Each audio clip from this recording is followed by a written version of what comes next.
हाँ, नमस्ते प्यारे विद्यार्थियों।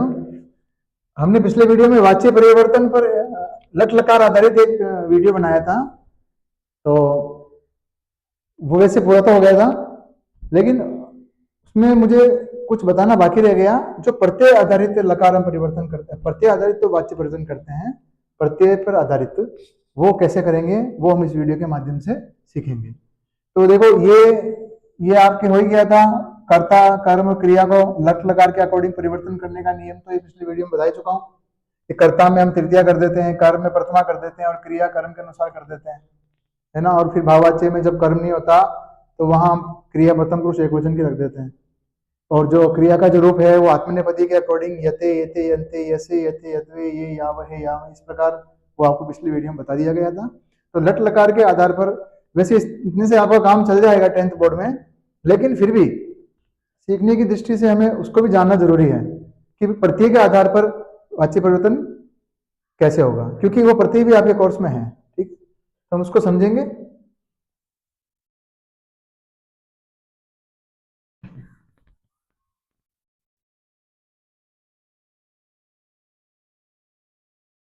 प्रत्यय पर आधारित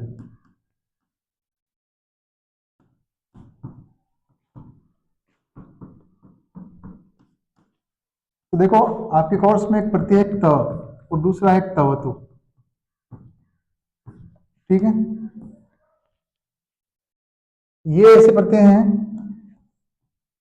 जो युगल प्रत्यय हैं, जुड़वा प्रत्यय है। मतलब कहने का मतलब है इनका अर्थ तो ये भूतकाल में होता है, ठीक है ना। इसका प्रयोग किस में होता है? भूतकाल में। ठीक है, इसको निष्ठा भी कहते हैं। वो आपके लेवल का नहीं है, कंपटीशन के लेवल का है। वहां पूछा जाता है निष्ठा, निष्ठा अर्थ में कौन से प्रत्यय होते हैं। तो आप 10th लेवल तक तो यही जानो, त और तवतो जो प्रत्यय है वो भूतकाल में होते हैं, यानी हमें लंग लकार का प्रयोग करने की आवश्यकता नहीं है यदि हम इस प्रत्यय का यूज करना जानते हैं। ठीक, इस प्रत्यय से बने तो लंग लकार का यूज करने की आवश्यकता नहीं है, लंग लकार में ही प्रयोग करते हैं भूतकाल में, और लकार याद करने की आवश्यकता भी नहीं रह जाती। तो त और तवतु जो है, ये दोनों ही जो प्रत्यय हैं ये अलग अलग प्रसंग में है। जैसे तवतु प्रत्यय जो है वो आपका कर्तृवाच्य में प्रयोग किया जाता है, यानी इससे बने जो क्रियापद है, क्रियावाची क्रिया विशेषण पद है, वो आपके किसमें काम आएंगे? कर्तृवाच्य। और जो त प्रत्यय है वो आपके शेष कर्मवाच्य, वो भाववाच्य। तो अब आप समझ रहे होंगे कि हमें इनको आपस में परिवर्तन कर सकते हैं, यानी त तो प्रत्यय के प्रयोग किए गए वाक्यों को हम त प्रत्यय में बदल सकते हैं, यानी उसका वाच्य परिवर्तन कर सकते हैं। तो हम इस वीडियो में यही जानेंगे, यही सीखेंगे कि तवत्व प्रत्यय का त प्रत्यय में, त प्रत्यय का तवत्व प्रत्यय में परिवर्तन कैसे किया जाता है। तो सबसे पहले आपने ये जान लिया तवत्व प्रत्यय का प्रयोग जहां होगा वो वाक्य किस वाच्य में होगा? कर्तृवाच्य। और जहां त प्रत्यय का, इक्ता प्रत्यय का प्रयोग होगा, देखो इसको उच्चारण कैसे करते हैं? त, इक्त, छोटी ई लगा के उच्चारण किया जाता था, इक्त तो और त। ठीक है, तो हमारे तो क्या बोलते बोलते अभ्यास हो गया तो हम तो बोल देते हैं, लेकिन जब पहली बार बोला जाता है तो कई कत्वतो बच्चे करते हैं, कत्वतो नहीं है, इक्तवतो और त पढ़ते हैं। ठीक है, तब इनका प्रयोग करेंगे। तो आप ये सबसे पहले प्रथम ये जान लो आप यहाँ पे कि आपको याद क्या रखना है।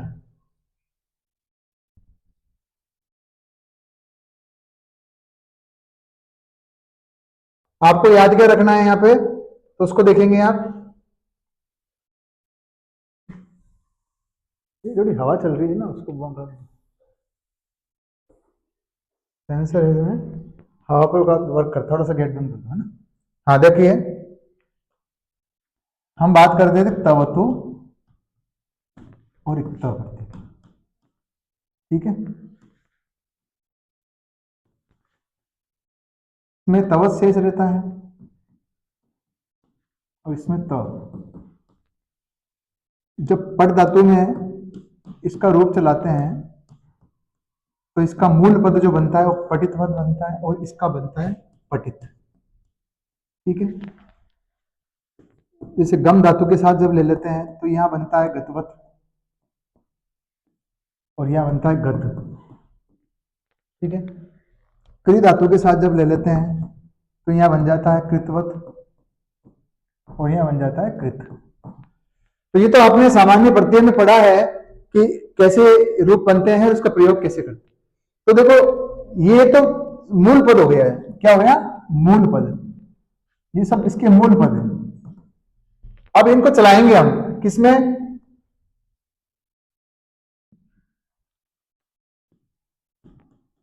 तवतु और तव का प्रयोग करेंगे। देखो पुल्लिंग में, स्त्रीलिंग में और नपुंसकलिंग, इनको चलाएंगे। तो हमने वहां जैसे गम धातु के साथ हम चलाते हैं, गम धातु के साथ, तो हमने यहां बनाया था पुल्लिंग में गतवान। क्या बनाएंगे? गतवान। स्त्रीलिंग में हम बनाएंगे गतवती और नपुंसकलिंग में हम इसका मूल पद रख देंगे गतवत।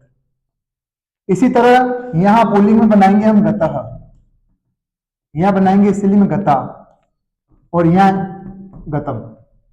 इसको आप समझेंगे, ठीक है। और एक वचन द्विवचन में तो इसका जाएगा गतवंतो और यहां हो जाएगा गतवंतः। यहां पर हो जाएगा नदी शब्द की तरह गतवत्यो, गतवत्य। और यहां हो जाएगा जगत, गत गतवती, गतवंती, जगत जगती, जगंती। तो आप ये देखे होंगे आपके परीक्षा की दृष्टि से, प्रतियोगी परीक्षाओं के हिसाब से मैं सारी चीजें बता रहा हूँ ताकि कोई रीट वगैरह की तैयारी कर रहा हो, सेकंड ग्रेड की तैयारी कर रहा हो तो उनके लिए भी यूजफुल है। बाकी 10th क्लास तक के बच्चों के लिए तो लट लकार में ही परिवर्तन करना ही आपको काफी होता है, लेकिन फिर भी अगर आ जाए तो, क्योंकि प्रत्येक वाक्य में प्रयोग तो करना आना ही चाहिए ना, तो हम वो वाक्य प्रयोग उसी तरीके से सीखेंगे, तो जरूरी नहीं आपको बताना। तो ये हो गया आपका एक वचन, द्विवचन, बहुवचन, पुल्लिंग, ठीक है, स्त्रीलिंग और नपुंसक। इसी तरह बालक बालकों की तरह गतः, गतौ, गताः, इधर बालिका बालिके बालिका, है ना, और इधर फलम फले फलाने की तरह गतम गते गतानि। तो देखिए इक्ता प्रत्यय से जो रूप बने हैं वो पुल्लिंग में गतः, स्त्रीलिंग में गता और गतम एक वचन में, फिर ये द्विवचन और बहुवचन, ठीक है। और तवतु का जब बना तो वहां इस पर पुल्लिंग में बना गतवान, गतवंतो, गतवंतः। स्त्रीलिंग में गतवती, गतवत्यो, गतवत्य, गतवत, गतवती, गतवंती। तो आप एक बार देख लें इसको आराम से, फिर हम इसका परिवर्तन करेंगे।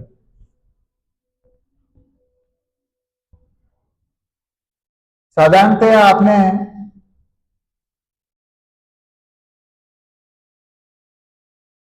कर्तृवाच्य में क्या बताया था? कर्ता में कौन सी विभक्ति होती है? प्रथमा। और वहीं कर्म और भाववाच्य में कर्ता में कौन सी विभक्ति कर देते हैं हम? सॉरी, हाँ, कर्ता में कौन सी विभक्ति कर देते हैं? तृतीया। यह आप देखेंगे, इसको आप ध्यान रखेंगे, कर्ता में प्रथमा होती है कर्तृवाच्य में, वहीं कर्म और भाववाच्य में कर्ता में कौन सी हो जाती है? तृतीया। तो जब तवतो प्रत्यय का जब प्रसंग आएगा, किसका? तवतो प्रत्यय का जहां प्रयोग होगा वहां पर कर्ता में कौन सी विभक्ति होगी? प्रथमा। और इक्ता प्रत्यय का जब वहां प्रयोग होगा तो वहां पर कर्ता में कौन सी विभक्ति होगी? तृतीया। मेरी बात समझ रहे हो? यहां इस चीज को ध्यान रखना। क्या है? तो प्रत्यय का प्रयोग होगा यानी जहां पर ये रूप चल रहे होंगे गतवान, गतवती, गतवत, वहां कर्ता में कौन सी विभक्ति होगी? प्रथमा। और जहां इस प्रकार के रूप चल रहे होंगे गतः, पठितः, लिखितः, हसितः, सीता, सितम, त प्रत्यय वाले, वहां कर्ता में कौन सी विभक्ति होगी? तृतीया। यहां तक समझ में आ गया आपको? ठीक है। तो अब देखो कर्तृवाच्य के प्रसंग में कर्ता में प्रथमा और कर्म में तृतीय, कर्म में कर्ता में तृतीय हो जाती है। कर्मवाच्य और भाववाच्य में कर्ता में कौन सी हो जाती है? तृतीय। ठीक है। और कनेक्शन क्या है इसका, यहां समझो आप।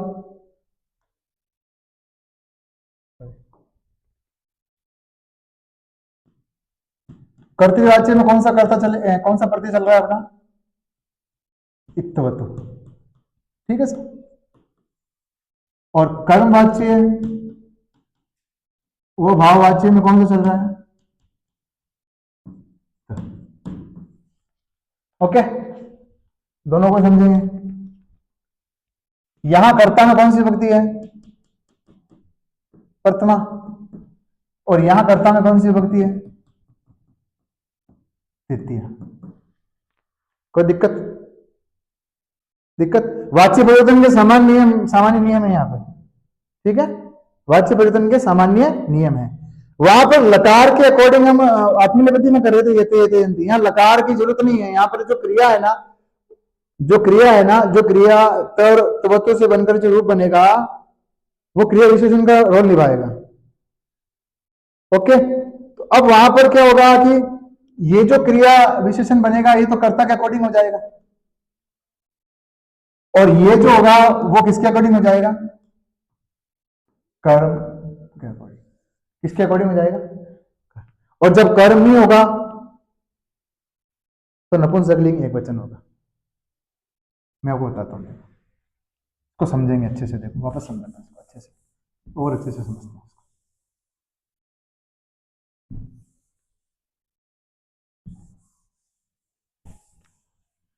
मैं जो कह रहा हूं उस बात को समझो। फर्स्ट चीज है अपनी कर्तृवाच्य, और प्रत्यय प्रयोग में कौन सा आने वाला है? यहाँ पे कर्तृवाच्य में प्रत्यय कौन सा प्रयोग में आएगा? इक्तवतु। ठीक है, ओके। बताओ कोई दिक्कत है क्या? यहाँ पे प्रत्यय कौन सा प्रयोग में आएगा? वही दूसरी ओर कर्मवाच्य और भाववाच्य, इसमें प्रत्यय कौन सा प्रयोग में लाएंगे? इक्तव। यानी इसका रूप क्या है? गतवान, इस तरीके से। और इसका रूप क्या है? गत। ओके, यहां तक समझ लो इसको आप। प्रत्यय है तो प्रयोग करेंगे कर्तृवाच्य में, प्रत्यय है तो प्रयोग करेंगे कर्मवाच्य भाववाच्य में। तो इनका प्रयोग समझ लो पहले। जैसे इसका एक वाक्य बना लेते हैं, क्या? रामः पुस्तकम पठितवान। ठीक है, अब ये पठितवान किसके अकॉर्डिंग हुआ? कर्तृवाच्य में तो क्रिया कर्ता के अनुसार होगी, तो ये पठितवान किसके अकॉर्डिंग हो गया? कर्ता के अनुसार। और कर्ता में यहां कौन सी है? प्रथम विभक्ति। कोई दिक्कत नहीं, ये पुस्तक द्वितीय कर्म है, द्वितीय विभक्ति हो गया। अब मेरा कहने का मतलब है इस वाक्य का वाच्य परिवर्तन करेंगे, बिल्कुल करेंगे। ये कर्तृवाच्य में है क्योंकि इसमें इक्तवतु का प्रयोग हुआ है। और मैंने आपको क्या बताया था? यहां पर देखो,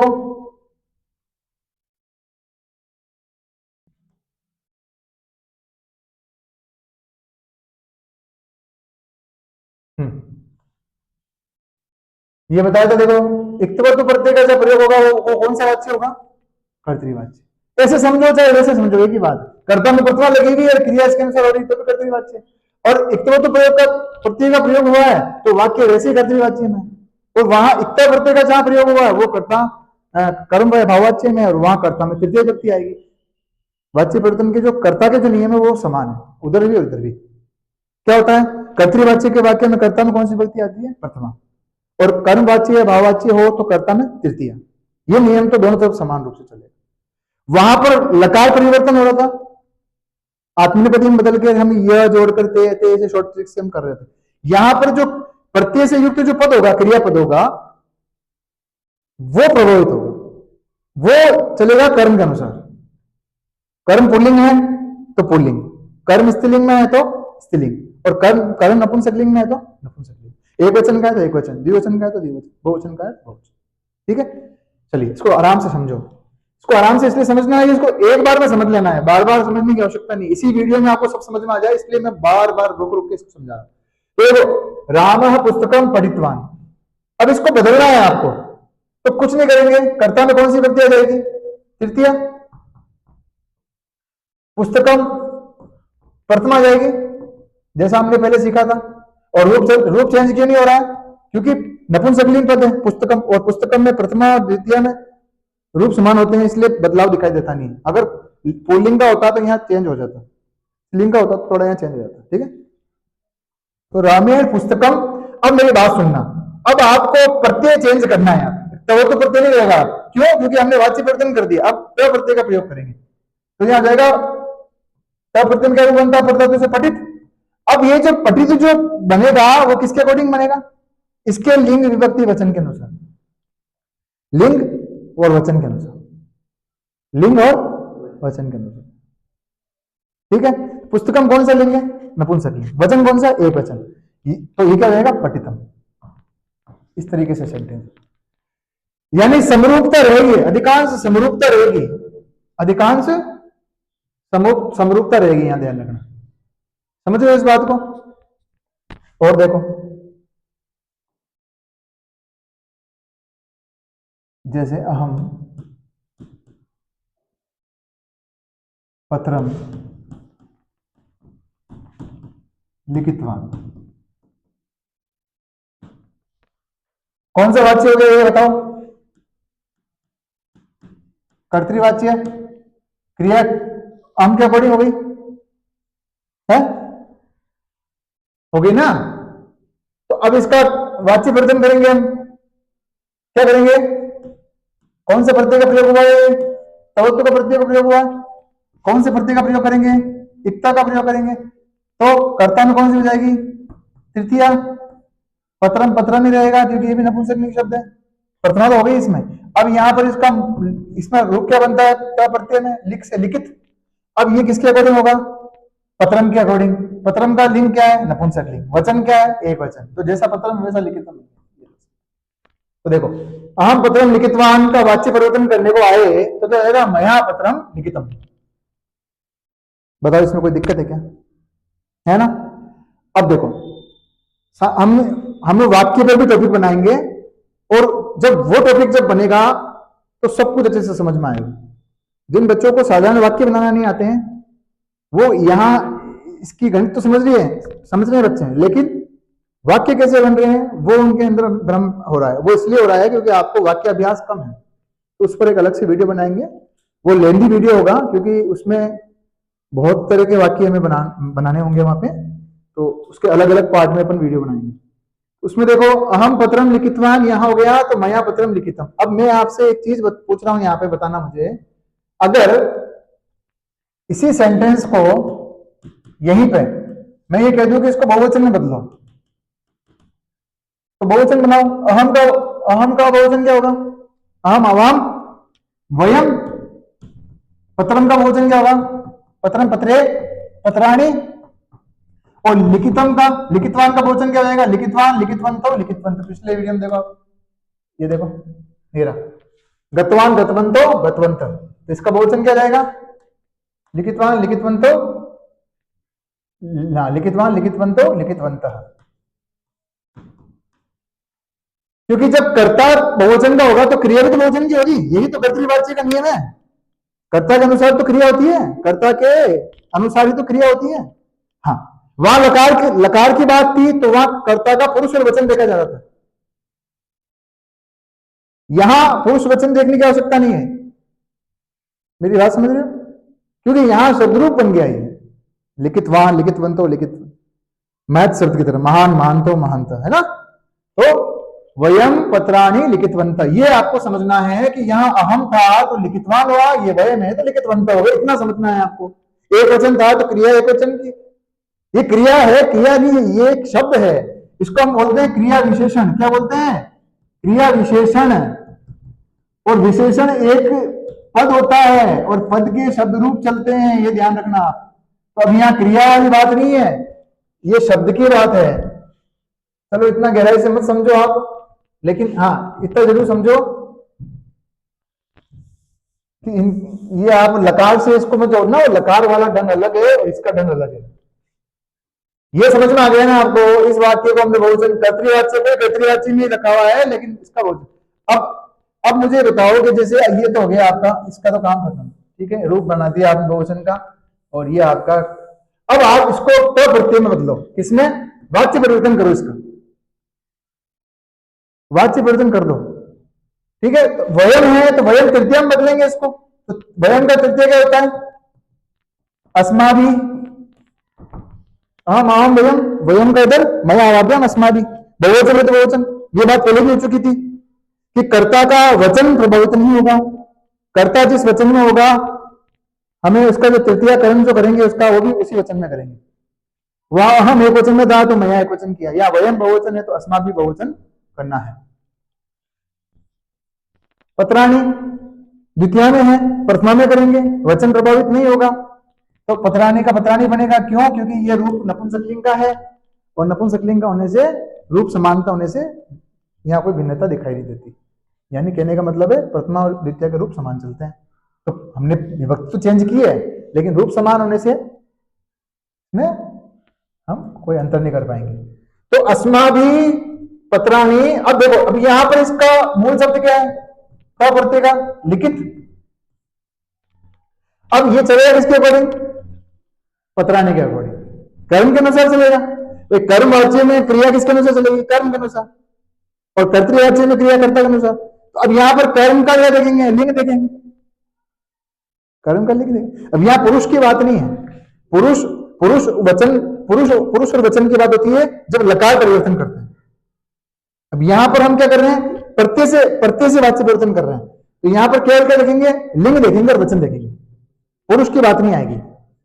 हाँ, नपुंसक लिंग बहुवचन है तो क्या हो जाएगा? लिखितम लिखिते लिखितानि। ये इस प्रकार आपका सेंटेंस बनेगा, अस्माभि पत्राणि लिखितानि। मुझे बताओ यहां तक किसको समझ में नहीं है? सबको आ गया? वयम पत्राणि लिखितवन्तः अस्माभि पत्राणि लिखितानि। बताओ आप। अब एक चीज बताता हूं आपको, यहां देखना। प्रत्यय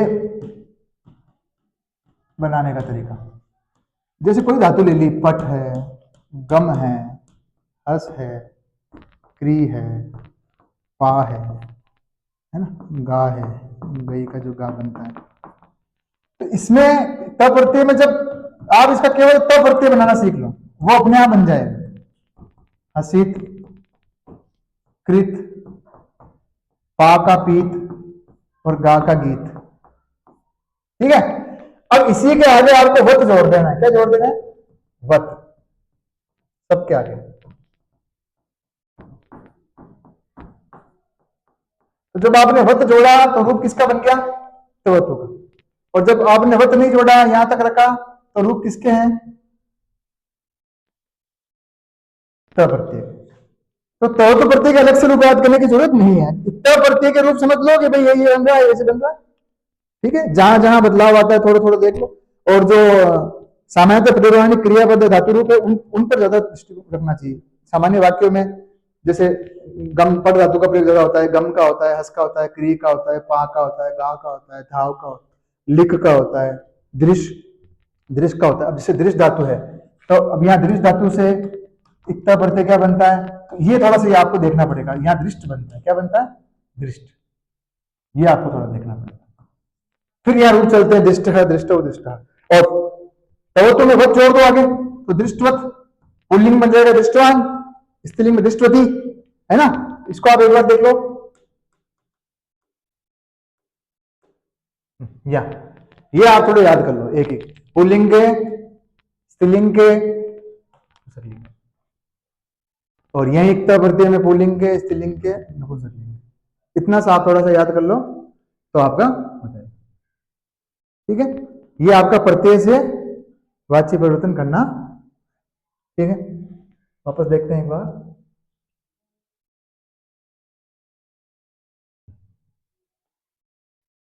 यानी सार क्या है इसका? सार क्या है? प्रत्यय तवतु से बने वाक्य को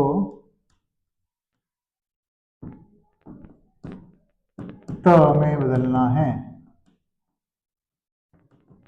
ठीक है, तो इक्त से बने वाक्य किस में बदल जाएंगे? तवतु में। और इक्तवतु प्रत्यय जहां लगाओ वो वाक्य बदल जाएंगे त में। बस यही ध्यान रखना है। और याद क्या रखना है? याद ये रखना है कि इक्तवतु जो प्रत्यय है वो उससे उससे युक्त वाक्य किस वाच्य में होगा? हमेशा कर्तृवाच्य में। और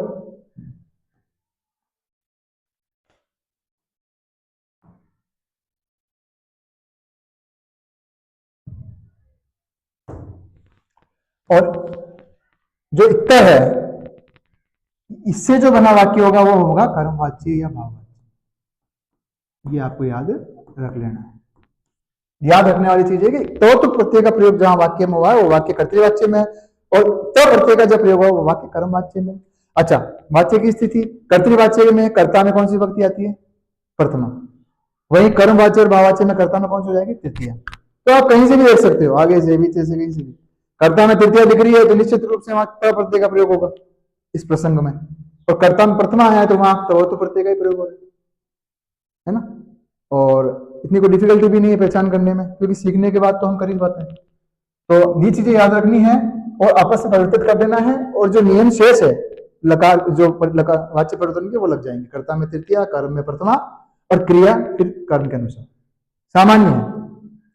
कर्तृवाच्य में कर्ता में प्रथमा, प्रथमा व्यक्ति, कर्म में द्वितीया और क्रिया कर्ता के अनुसार। कर्मवाच्य में कर्ता में तृतीया, कर्म में प्रथमा और क्रिया कर्म के अनुसार। भाववाच्य में कर्म होता नहीं है, कर्ता में तृतीया और क्रिया नपुंसकलिंग एक वचन की। जैसे इसमें एक सेंटेंस मैंने लिया नहीं, उसको देखते हैं, इसको देखते हैं अपन, है ना। जैसे मान लो अहम हसितवान, ओके, या एक ले लिया सा हसितवती। अब ये कर्तृवाच्य में है, किस वाच्य में है? कर्तृवाच्य में। तो सीधी सी बात है, तवत्व प्रत्यय है तो तवत्व का वाहन वाहन और वाहनवती हटा दोगे तो इसका क्या हो जाएगा? मूल रूप हो गया। अब इसको किससे बनाएंगे? भाववाच्य में बनाएंगे। क्यों बनाएंगे भाववाच्य में? क्योंकि इसमें कर्म नहीं है, कर्म नहीं है ना, तो इसका इसका क्या लगेगा? अहम का मया, और यहां पर इसका मूल रूप क्या है? हसित है। अब यहां पर डिसाइड करने के लिए नहीं है ना कर्म, तो इसको हम नपुंसकलिंग एक वचन में लिखेंगे। किसमें लिखेंगे? नपुंसकलिंग एक वचन में। नपुंसकलिंग एक वचन क्या हो जाएगा? हसितम। ठीक है, नपुंसकलिंग एक वचन क्या हो जाएगा? हसितम। ये रहा, ये नपुंसकलिंग आपने, ये नपुंसकलिंग, ये प्रत्यय का रूप है और एक ये तवत्व प्रत्यय का रूप है, और नपुंसकलिंग एक वचन में क्या बन रहा है? गतम, फलम की तरह। तो यहां भी क्या बन जाएगा? ठीक है, मया हसितम। इसी तरह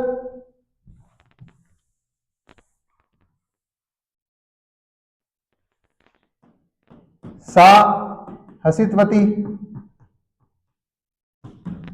कर्तृवाच्य है, सा का क्या जाएगा?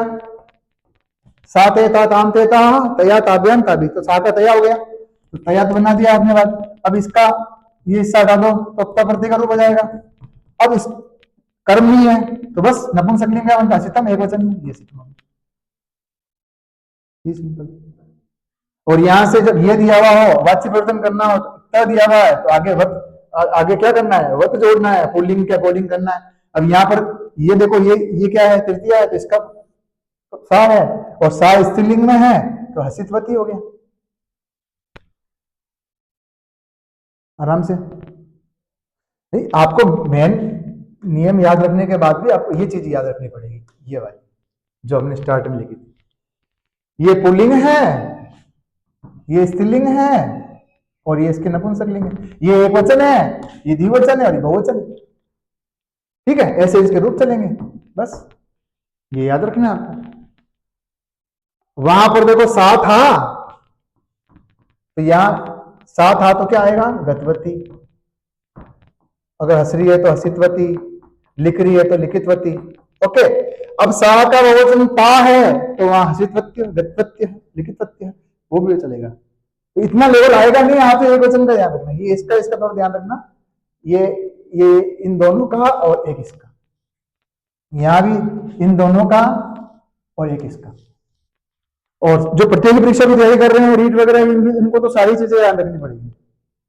ठीक है, आप इसमें ये भी ध्यान रखेंगे, गताने भी। ठीक है,